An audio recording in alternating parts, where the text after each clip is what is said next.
Habang naglalaro nga itong mga bata dito sa tabing kalsada ay biglang dumating ito si Ate Mabi na dala-dala itong napakalaking isda. 1, 2, 3, 4. Wala na kami! At lalapitan nga natin ang malaking isda na ito na nakalagay sa may upuan. Ay, saan yan? Akin na, tapunin ko. Hello!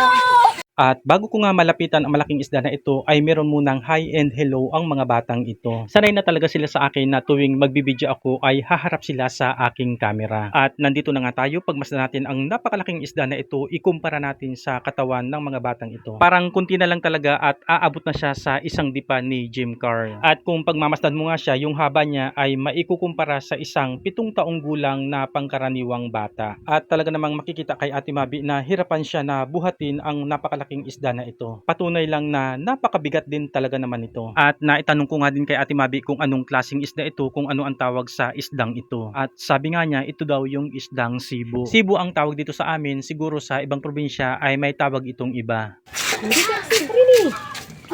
Yan. At nang pinalapit ko nga itong batang si Axel dito sa napakalaking isda na ito ay halos magsinglaki na sila. Ang batang si Axel na ito ay magpipitong taon. At ito nga, para makuha ko din yung sukat niya ay ginamitan ko siya sa paraang pagdangkal. Ito ay may 4 na dangkal mula ulo hanggang buntot. Ang isang dangkal ko ay may sukat na 8 inches, so times 4 na dangkal. So ito ay may kabuuang sukat na 32 inches.